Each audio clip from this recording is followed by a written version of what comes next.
"Babe, would you mind transferring the house into my name?" she said, smiling. "That way, when I kick you out later, it'll be easier." She laughed. I laughed. We both pretended it was a joke. Melissa had a way of making sharp things sound like banter. She'd always had that. But something about that sentence, that moment, it didn't bounce off like usual. It stuck. It stayed. It pressed somewhere in the back of my mind and made itself comfortable. We were in the kitchen. Sunday morning. The kind of morning where nothing's supposed to go wrong, coffee brewing, eggs frying, the cat stretched in the sunspot by the window. But that question rewrote the room. I handed her the spatula, stepped back, and watched her move around the stove like nothing happened. It wasn't just the words. It was the way she said them. Practiced, not playful. Too fluid. Too light. Like she was testing the idea out loud, seeing if I'd flinch. Why would I ever do that? I asked, pouring coffee. She shrugged. It's just paperwork. If something ever happened, easier for taxes. Or inheritance. Or whatever. I sipped the coffee. Didn't answer. Didn't ask more. That night, she was sweet. Sweeter than usual. She brought wine upstairs, ran her fingers through my hair while I read. Asked if I wanted to go away together for the weekend. Just us. No special occasion. Just time. That was the second flag. The third came 2 days later, when she asked, casually, where we kept the deed to the house. "In the safe, right?" she said, like she already knew. "That's where you keep all the property stuff?" I nodded. "Yeah. You've seen me put stuff in there." She tilted her head. "Remind me, is it your birthday? Or your mom's is the code?" She said it like it didn't matter. Like it was small talk. Like she hadn't already asked a version of that question once before, 3 weeks ago, when we were cleaning out the garage and she found some old tax folders. "We should organize these better," she'd said. "You never know what people might need to access." I looked at her now, in our living room, in the soft light of evening, in the house we'd chosen together. I smiled. "It's yours," I said. She blinked. "What?" "The code. It's your birthday." "It wasn't." She laughed. "Guess I forgot." "Guess so." That night I reset the code. It was subtle, but something had shifted. Not in the way she moved, but in the way she watched me move. Like she was waiting for something. Measuring. Plotting. Melissa and I had been married for nearly 7 years. We met through work, both mid-30s, past the chaos of our 20s, ready to build. Or so I thought. We were stable. No big fights, no major drama. But lately, things felt too calm. Manufactured. She stopped mentioning her friends. No more dinner plans, no more girls' nights. She was always too tired, but not in the way that made her rest. Just in the way that made her stay home and exist beside me. Parallel, not together. And then there were the questions. Not just about the house. About savings. About the joint account. About my work bonuses. About my parents' will. All dressed up as concern. All sprinkled into innocent conversations. But together, they started forming a shape. A shape I couldn't ignore. She wasn't drifting. She was steering. I wasn't looking for a clue that morning. I was just picking up a coffee. The line at the cafe was long enough to make you hate humanity, but I needed caffeine and a break from emails. I was halfway through checking messages when I heard my name. Matt. I turned. It was Rachel, my accountant's assistant. We'd seen each other once a year for the last 4 years, always at tax season. She was friendly, smart, always remembered how I liked my paperwork stacked, by category, not date. We made small talk. How's business? How's life? How's Melissa? And then she said it. So casual it could have been a throwaway. I guess she didn't go with Thompson and Fry after all. Huh? I blinked. Sorry. She tilted her head. Oh, nothing, just one of the girls over there said Melissa came in for a consultation a couple of weeks ago. I assumed it was related to you guys' property thing? Maybe something with refinancing. She smiled. Took a sip of her drink. No idea what she just dropped into my lap. Right? I said slowly. Yeah, we're looking at a few options. Got it, she said, nodding. Well, hope it works out. She was gone before I could ask more. I stood there for another 2 minutes, my coffee getting cold in my hand, my heart beating a little off rhythm. Melissa hadn't mentioned a consultation. She hadn't said anything about visiting a law office. And Thompson and Fry? That wasn't a tax firm. That was a family law firm. When I got back to my car, I sat for a long time without starting the engine. I tried to talk myself down. Maybe she was looking into wills. Estate planning. She brought up my parents' health recently. Maybe she was trying to be responsible. Maybe. But that smile, that line about the house, those quiet questions about our finances, it was all building. That evening, I watched her move through the kitchen, calm, collected, like someone who had their week planned out in folders I hadn't seen. After dinner, I asked, "You've been out much lately?" She looked up. "Out? Not really. Why?" I shrugged. "Just curious. Thought you mentioned something about seeing someone downtown." She smiled. "Oh, maybe for lunch?" "I can't remember." I nodded. "Cool." That was it. No accusation. No challenge. Just a data point. But in my mind, a board was forming. Pins. Threads. Patterns. Later that night, when she was in the shower, I opened her laptop. Not to dig. Just to glance. Her browser history was clean. Too clean. Like someone had wiped the tracks. I didn't touch her phone. Not yet. That would come later, if it needed to. For now, I just kept listening. Because if someone's planning to gut your life, they'll slip eventually. They always do. It started again with a harmless question. That's how she did it. Melissa never pressed. She floated things into the room and let them settle like dust, so you couldn't tell which moment had meaning and which didn't until it was too late. We were folding laundry in the bedroom. One of those quiet evenings where the TV is on but neither of you's really watching. The cat snored on the windowsill. Our room smelled faintly of clean cotton and dryer sheets. I was matching socks. She was working through a stack of towels. Then she held up a manila folder I'd left on the dresser unmarked, but she knew it was one of my important folders. She opened it, glanced through the few old bills and notes inside, then closed it again with a smile. "You still keep all the house stuff in the safe?" she asked casually. I didn't look up. "Some of it." "Right," she nodded, folding a towel. "Just thinking we should look at that mortgage file again sometime. I never really understood how the payment schedule works." That was new. Melissa hadn't asked about finances, real finances, in years. When we signed everything for the house, I handled the paperwork. She skimmed, trusted me, and signed. That was our dynamic. She never cared about interest rates or legal terms or escrow. That was my lane. So now, asking about it twice in a week was a choice. Not curiosity. Strategy. I handed her another stack of shirts. She kept going. "And the insurance forms, are they in there too?" "Should be. You really should walk me through all that sometime. Just in case something ever happens." Another, just in case. This time, I looked at her. "Like what?" I asked. She paused a moment. "I don't know. Anything. A fire. A car accident.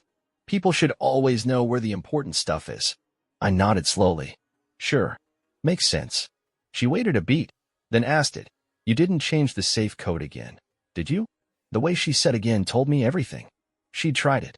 More than once. I kept my tone even. "I don't think so. Same one we've always used." She tilted her head. "Your mom's birthday, right? Or was it yours?" "Neither." She laughed. "So which is it?" I gave her a look like I was trying to remember, then said with a grin, "Yours." She blinked, then laughed. "Yeah, okay. I'll try that next time." That confirmed it. She tried both of the ones she thought it might be and failed. Later that night, when she was in the shower, I stood in front of the safe. Entered the real code, the one not tied to any birthday or anniversary. I opened it slowly, pulled out every important document we'd ever stuffed in there. Mortgage, property deed, prenup, insurance policies, copies of our marriage certificate and tax returns. I scanned them all, digitally backed up to 2 separate encrypted drives, one I stored at work, one hidden in a metal toolbox in the garage. I also found a small envelope she'd added recently, a manila one with a post-it note on top, for review. Inside were copies of bank statements. Mine, ours, and one I didn't recognize, a new savings account opened just 2 months ago, under her name only. I put everything back, then changed the safe code. This time to something random. A string of numbers from the serial number on the back of an old stereo I kept in the attic. No birthdays. No sentimental tricks. Nothing guessable. The next morning, I checked the digital log on the keypad. We had a connected lock system installed years ago. Logs all failed entries with timestamps. There was a failed attempt at 3:17 a.m. She didn't say anything over breakfast. She made French toast, kissed me on the forehead. But when she handed me my coffee, I saw her fingers, the slightest tremble in the grip. She knew, not that I'd caught her, but that I'd moved. That evening, I told her I had a meeting after work. I didn't. I drove to my attorney's office and asked for a private consult. I didn't say her name. Didn't tell him the full truth. Just asked. If someone were quietly preparing to take financial control in a divorce, and I had reason to believe they were working with outside counsel, what would be my best legal position to protect shared assets? He studied me for a second, then leaned back in his chair and said, that depends. Do you have proof? Not yet. Get it? Then he paused. And if you're asking about shared assets, check the title on your house. And your marriage agreement. Depending on the language, it might save you more than just money. I left with a folder of general advice. But I wasn't looking for advice anymore. I was looking for the opening. I didn't need to catch her in the act. I just needed the truth. Quiet. Clear. Documented. Max wasn't just some shady guy with a telephoto lens. He was a former investigator, worked insurance fraud for nearly a decade before starting his own private firm. We weren't close friends, but we played poker once a month with a few other guys. The kind of man who said little, watched everything. I called him on a Wednesday. Didn't give much detail, just said I needed help confirming something personal. Max didn't ask why. He just said, let's talk in person. We met at a diner outside town. Booth in the back. He listened as I laid out what I knew, vague enough to stay protected, detailed enough to draw his attention. She's asking questions, I said. About property, money, legal documents.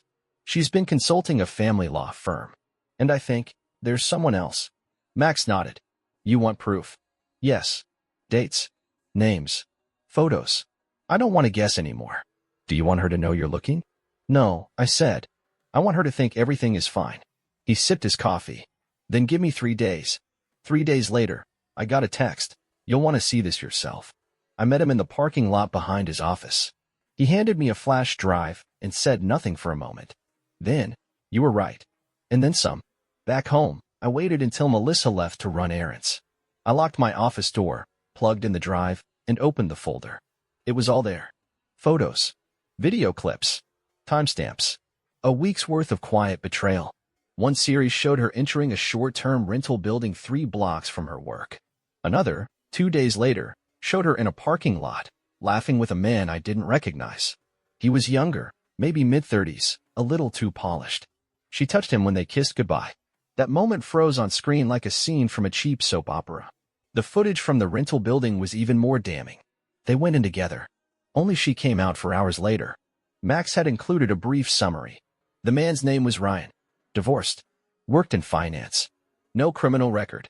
2 active dating profiles. That night, Melissa made dinner. Something new, Thai stir-fry, with basil and too much lime. She poured us wine.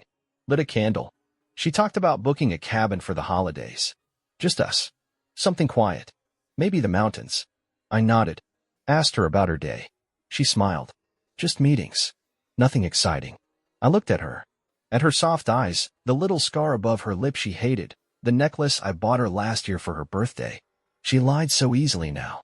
That's what hit me hardest. Not the infidelity, not even the secret meetings or the questions about our assets. It was how comfortable she'd become in pretending. How fluidly she moved between betrayal and domesticity. But I said nothing.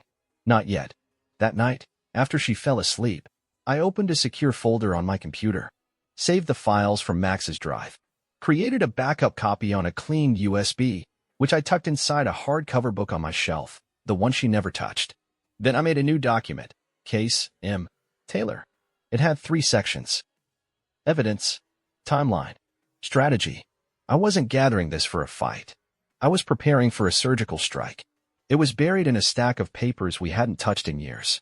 I found it one evening after Melissa had gone to bed early. Said she had a headache. I waited 30 minutes.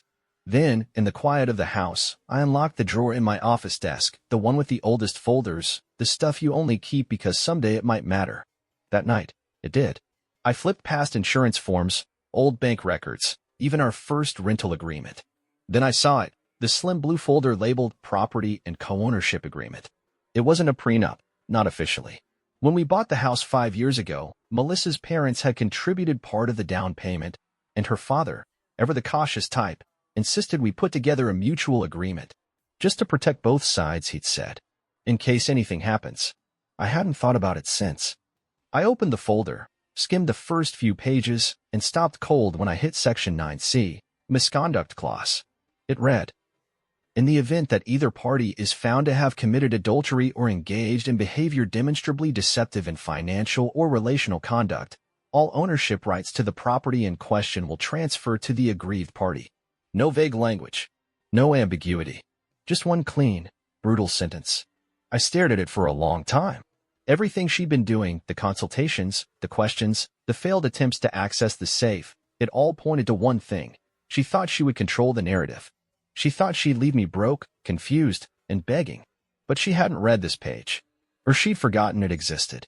I scanned the clause, saved a copy, and sent it to my lawyer with a simple message. Does this hold? His reply came within the hour. Yes. If you have proof of adultery, this will destroy your case. I sat back in my chair. The house was quiet. Melissa was upstairs, probably asleep, curled up in a bed she thought she'd own in a few months. She had no idea she'd already lost it. The next morning, I got up early, made coffee, cooked breakfast, acted like nothing had changed. Melissa came downstairs wrapped in a robe, sleepy-eyed, smiling. She kissed my cheek, told me I was sweet. I asked her what her day looked like. Just work, she said. Boring stuff. Meetings. I nodded. Need anything from me? She shook her head. Nope. Everything's handled. She meant that as comfort. But to me, it sounded like confirmation. At lunch, I called the lawyer again. Let's prepare the filing, I said. But hold it for now. I want to time this right. He asked, do you want to include the misconduct clause in the divorce papers or wait until court? Wait, I said. Let her think she's safe. Let her keep smiling. He chuckled. Cold. I like it. No, not cold, I said. Just done pretending. That night, I took out the flash drive from Max, double-checked the files. I renamed the folder. Clause _9C _evidence. Then I backed it up again. 2 locations.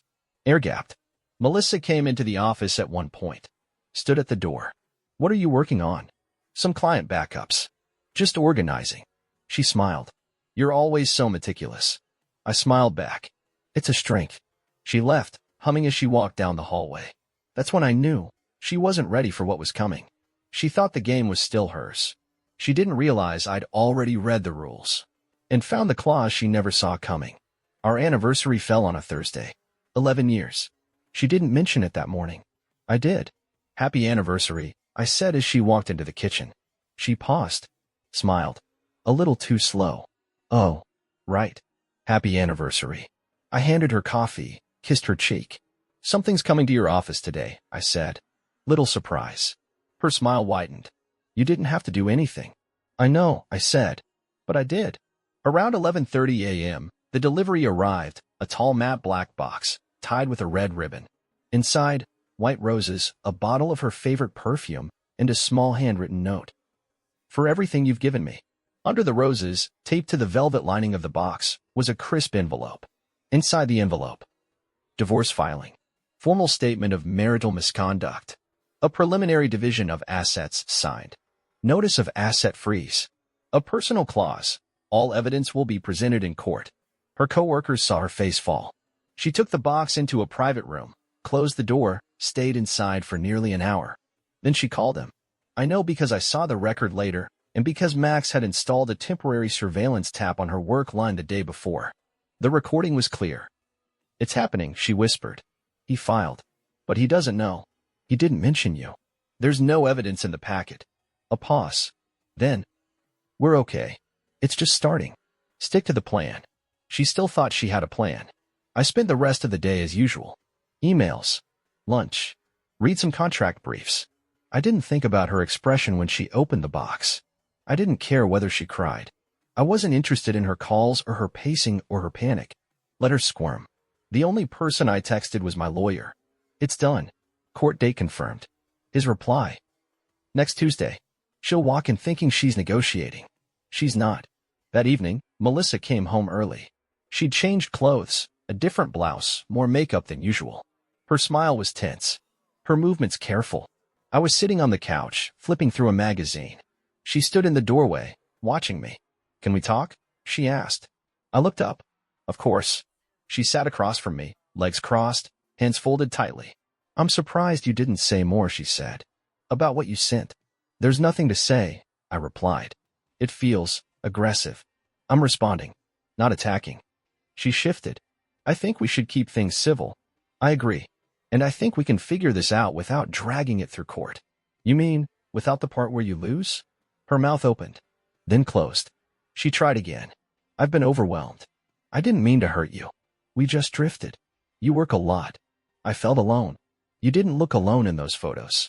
She flinched. I stood, walked to the kitchen, poured myself a glass of water, left hers on the counter untouched. She followed, quiet, tense. You didn't include any of that in the documents, she said. The infidelity stuff. I'm saving that, I said, for the right moment. She swallowed hard. And when's that? I looked at her. In court. Tuesday came like a storm you've been watching on the radar for weeks. Melissa walked into the courtroom wearing pale blue, her soft color. Neutral. Harmless. She looked like someone who wanted to be believed. Ryan was already there. He sat 3 rows back. I didn't look at him. I didn't have to. I could feel him shifting, adjusting, pretending to be invisible. The room wasn't crowded. Just our lawyers, a court clerk, a judge who looked too tired for his own robe, and a few curious bystanders. Divorce hearings don't draw audiences. But this one should have sold tickets. Melissa smiled at me as I entered. Controlled. Still playing the game. My lawyer slid a folder onto the table between us. The evidence folder. When the hearing began, Melissa's attorney took the floor first. Her arguments were calm. The marriage had deteriorated. No shared children. Standard division of assets. She painted a picture of mutual distance. Nobody's fault. Just life. Then my lawyer stood. He said almost nothing at first.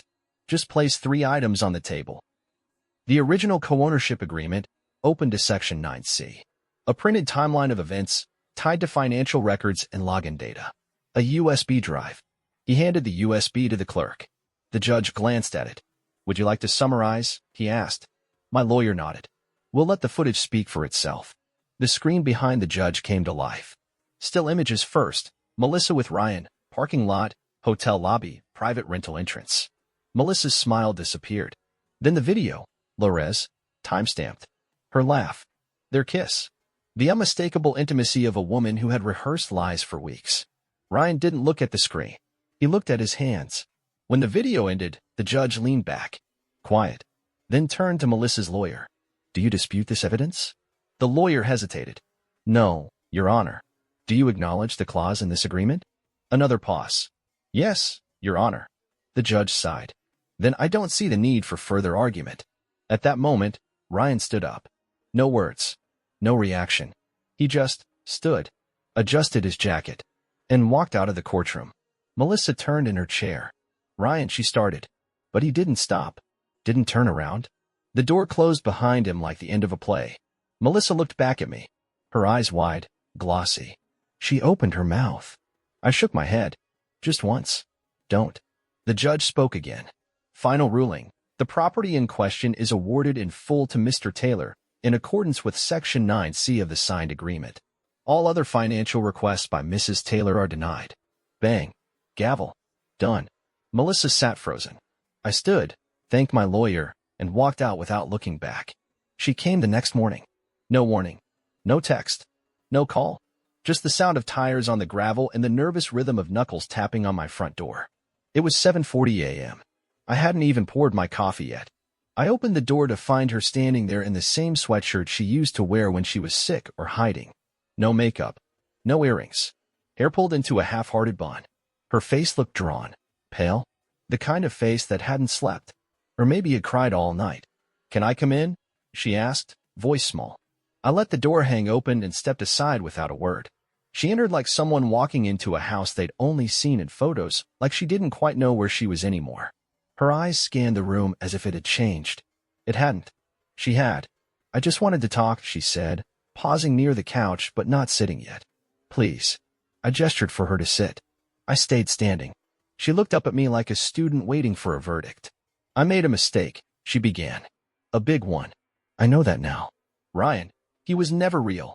I mean, it felt real at the time, but it was a distraction. A fantasy. I said nothing. Just let her talk. You and I, we were drifting.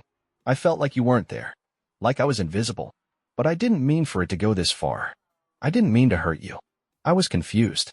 I crossed my arms. leaned slightly on the wall. You weren't confused when you opened that savings account, or when you asked about the deed, or when you tried to get into the safe at 3 in the morning. She flinched. That part she hadn't expected me to know. Her voice cracked. I know. I was wrong. And selfish. And scared. I raised an eyebrow. Scared of what? That I'd leave? You were the one planning the exit. Tears welled in her eyes. She blinked fast, but one slipped down her cheek. We lost everything, she whispered. No, I said. You threw it away. Big difference.